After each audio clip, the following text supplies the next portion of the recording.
Hi everyone, this is John Wen. Today is July 1st, 2020. In today's video, I'm going to briefly introduce the updates of the research item since past week. As you can see from this working list, there's still two items in the stack. So the first one, extend the survey to general version. The estimated progress about 5% since past week. For the second item, the deep learning workflow, the updates is about 3% since the past week.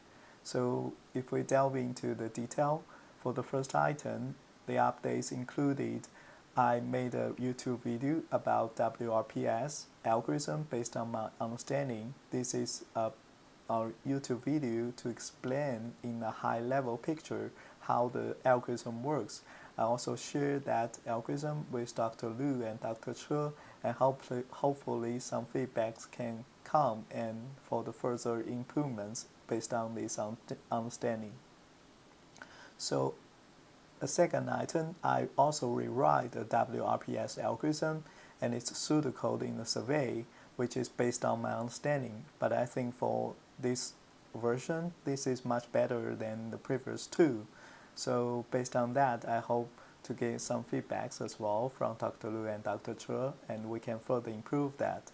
And for the third item, I finished the DPDS-B algorithm, which is the algorithm of the DPDS in the scheduling part, which is a scheduler doing in the DPDS algorithm.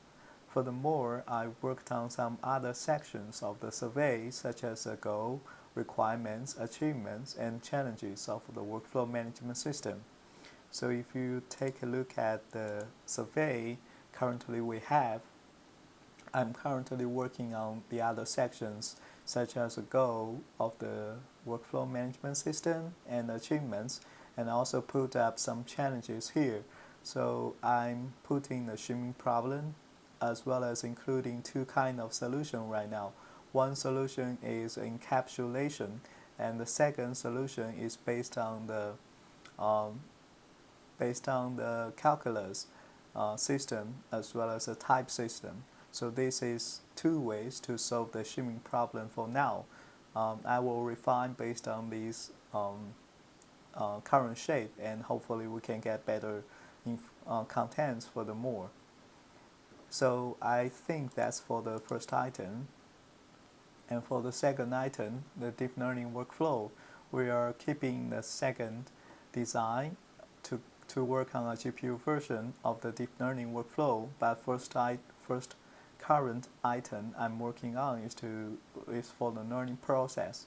And since we are going to use a CUDA and GenAI, I spent amount of time in the past week on the learning process. So in this week, I think there are several things very interesting to mention. The first one is about unrolling. Unrolling is a way to improve the performance of GPU to reduce the instruction overheads. For example, like the for loop. The for loop will create a lot of condition check for the GPU, which is a very big overhead for the GPU.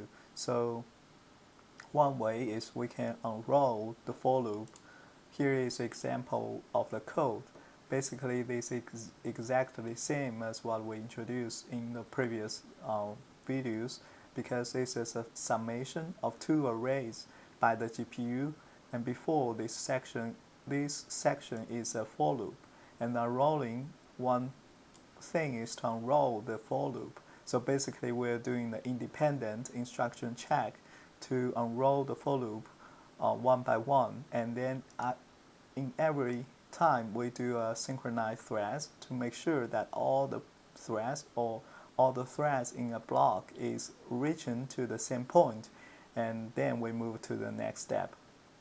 So after we do this, basically we're going to, because in the last checking we're going to working on the last two warp, but after that we're going to only working on one warp.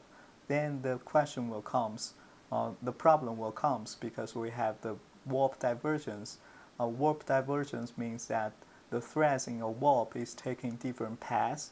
So if we have less than 32 threads working, That means in one single warp, we may have different paths. So we have to force all the threads to execute the same operation.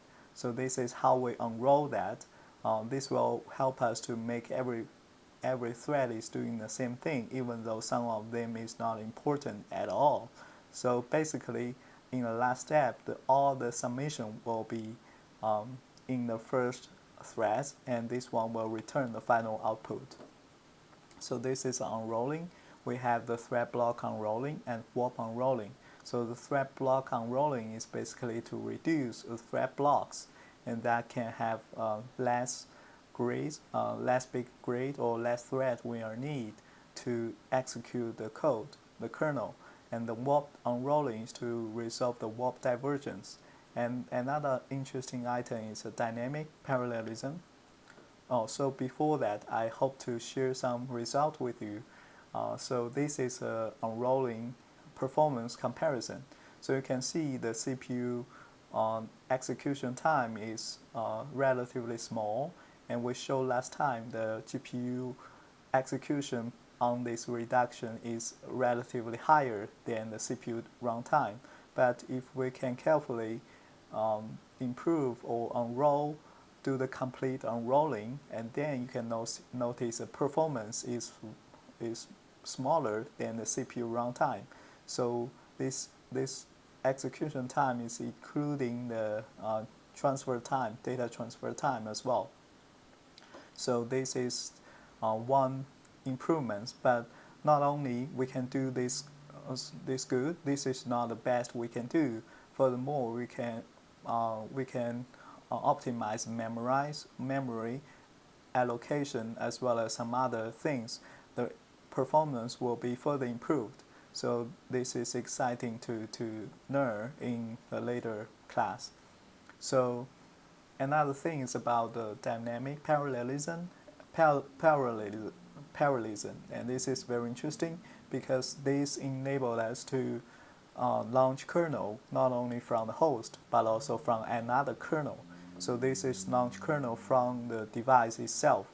So you can see we have this is a structure, or this is a picture to illustrate the idea. So basically we have parent grid, and we can launch another grid. We can launch another kernel from one kernel.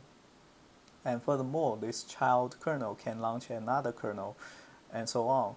So all the kernel can be launched in this hierarchical way in the GPU. Not only we are able to shorten the transfer time between the host and the device, also we are able to decide how many kernels we need or how many grids we need in the runtime, instead of we have to define in the code before the compile time. So that is one benefit of this dynamic parallelism in the GPU or CUDA programming. So let me show you one example. And basically this is a very simple example. We are going to launch a kernel from the host.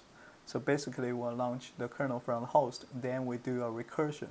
And for every first thread in a kernel, we launch another kernel until the size is equal to 1. So that means firstly we have the 16 threads. So basically we will launch a 16 thread grid, and then we launch another grid from this one. The size will be 8 and 4 and 2, and until 1 it will stop.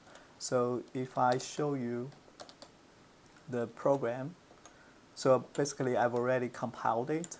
If we run it, you can see the kernel, basically the depth means 0 means this is launched from the host, and then the depth is equals to 1 is launched from the parent kernel that is in the device, and then we have the depth 2, depth 3, and depth 4, and then we end the execution. So this is one thing that's very important, very interesting for the kernel programming. Very neat way we are able to launch the kernel from the device itself. It's very good to know. As well as another thing we are able to do is to visualize the runtime of the kernel. So this is using another tool called the NVIDIA Visual Profiler. So this is basically visualize the runtime of each kernel in this program. So I can show you how it works. So basically, we are able to expand each kernel's runtime, so we can see clearly. Since we do very small tasks, just print out. So basically, you can see the execution time is very small. Let me do. I think actually we are able to. Let me close it and relaunch it again. We can zoom in, but I think just now we are not able to do so. So let me rerun it.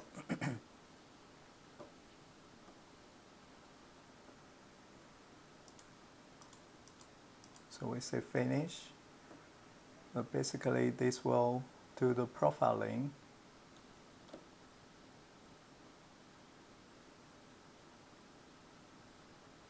Okay, so I think we are able to do it now.